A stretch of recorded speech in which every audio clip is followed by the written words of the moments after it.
down by Green River just to watch her flow. Yes, I'm down by Green River. Ah, there she goes. Until one day another lover comes my way. Till then I'll go to Green River all alone.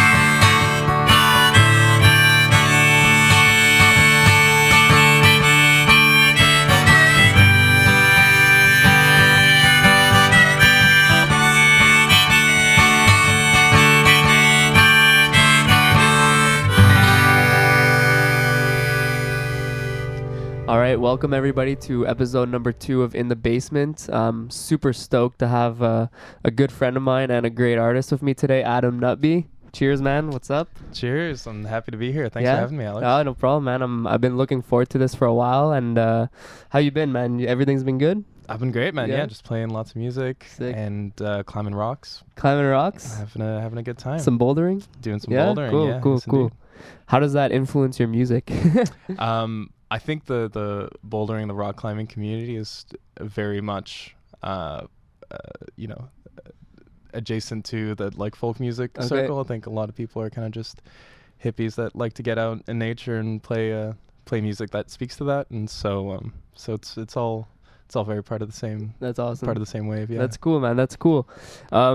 Yeah, like I said, I'm super excited to have you on today, and it makes me think back to the summer when you played at Porch Fest, Mhm. and that was a hell of a show. That was like super Thank you. cool. Yeah. And I was wondering, because you told me before that you're gonna start making your own music, or you started recording some stuff. That's right. And I was wondering if the 2 violinists that were with you during Porch Fest are gonna be part of that recording or part of your band as well. Yeah, absolutely. Ellie McPhee and Hannah Blair. Cool. Just wicked Musicians. talented, Yeah. violinists. And we did some recordings in November Okay. at Concordia University. Oh, sick. Okay. And my buddy Matt Séguin from Piss for Pumpkin Yeah. studies there. Good so drummer, good we drummer. got access to Good guy.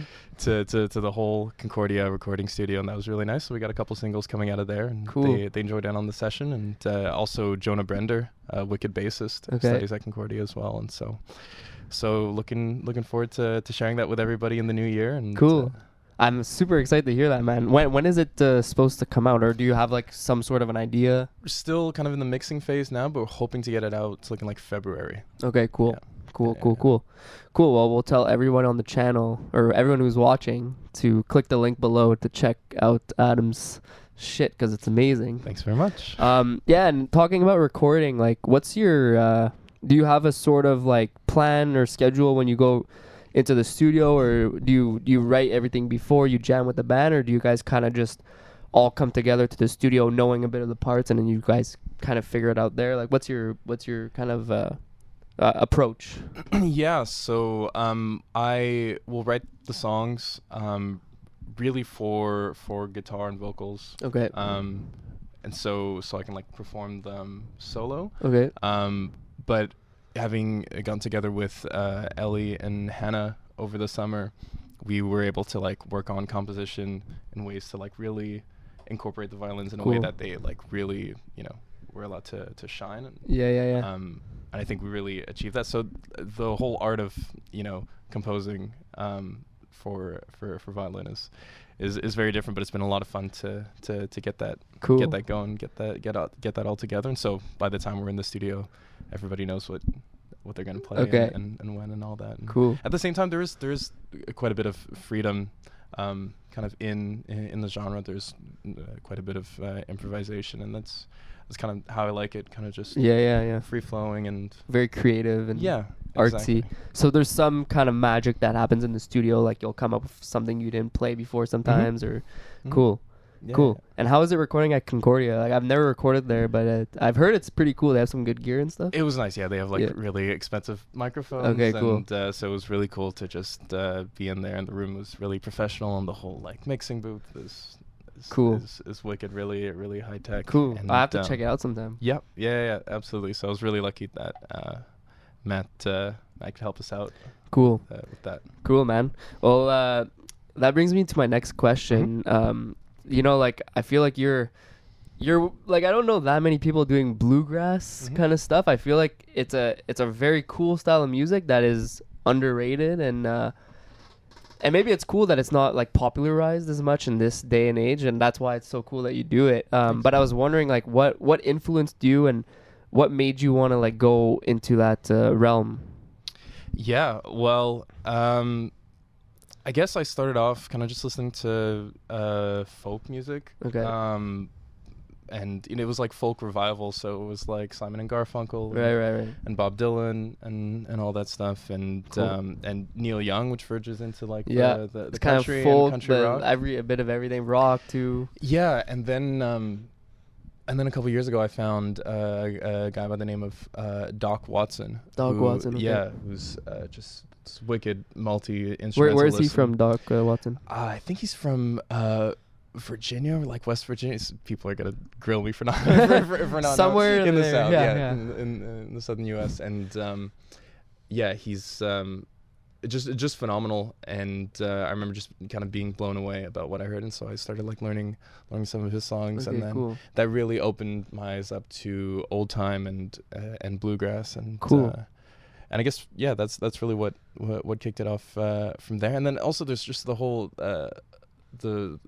the whole atmosphere and like the scene of it, of people like getting together in circles and jamming and passing on solos, sharing. And it's a very knowledge, and it's a cool thing. Yeah. it's a very communal like practice. Everybody like gets together to make something greater I than love themselves. that. Yeah.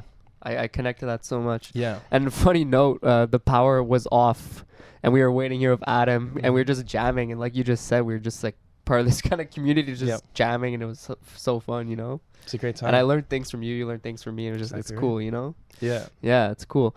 So, do you have any shows coming up in the new year? I do indeed. I'm playing on January 10th at La Marche d'à Côté with Serge Okay. Bretzel, and Debbie Christ. And that's going to be a really great show. It's a benefit show in solidarity with the protests in Iran. So all the proceeds That's awesome. are going to be going to that cause. And probably looking forward to that. I got some other shows lining up with some of my other bands, but this is the next big one.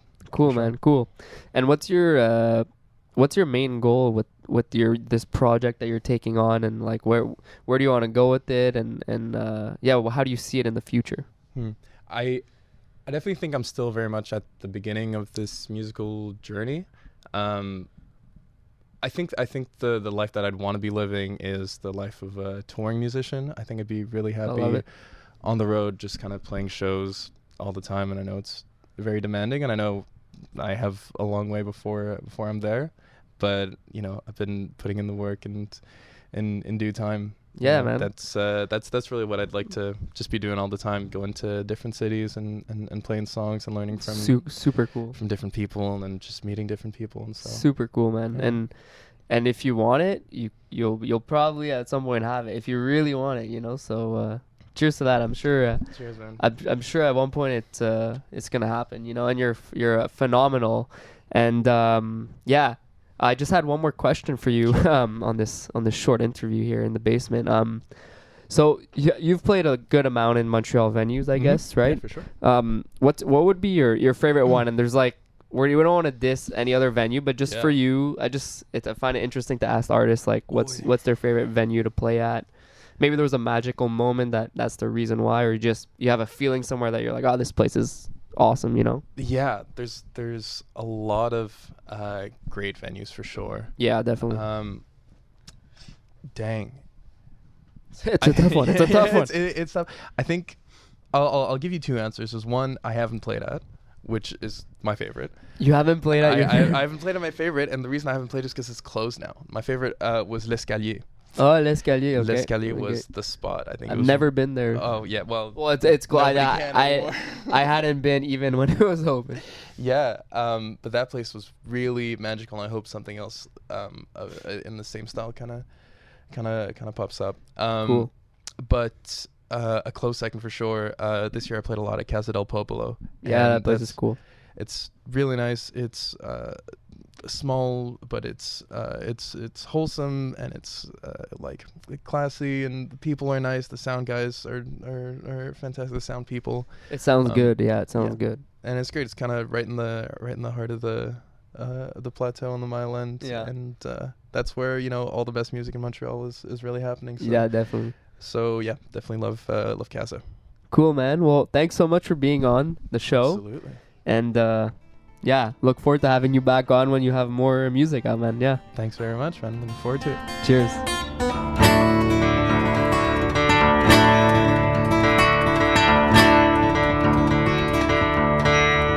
Upon a grassy knoll, my true love does stroll. She waits for me there, with lilacs in her hair, and I am bound to go where spring water flows, and by the blood coursing through my veins, I'll see my honey again.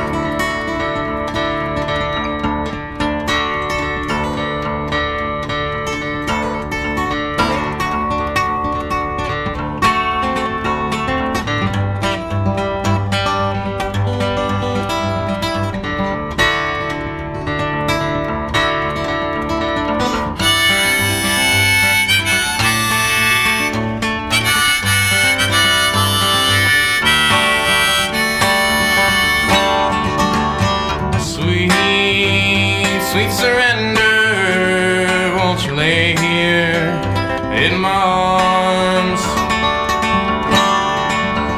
I've loved and I've lost and will surely love again, though my body is riddled with scars. My mind is mildly hazy, but fearless I'll prevail. Through the belly of the whale I'll live to tell the tale.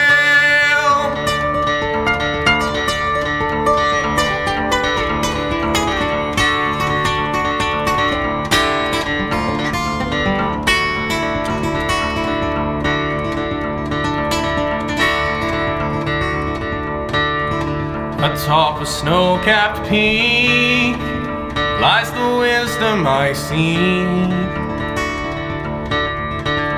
Like an eagle chases a storm and welcomes a sunstorm, the hermit shines his light and recedes out of sight. The fool sits and laughs, priestess she cries.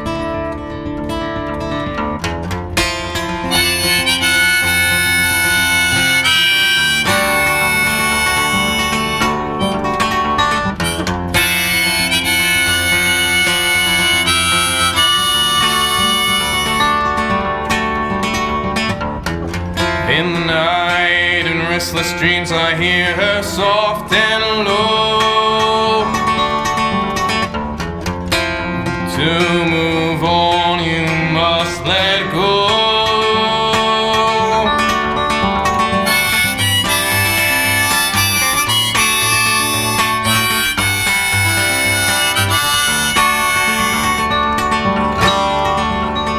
Sweet, sweet surrender, won't you lay here in my arms?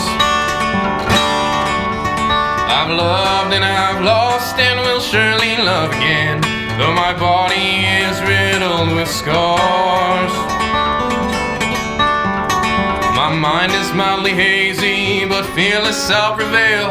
through the belly of the whale, I'll live to tell the tale.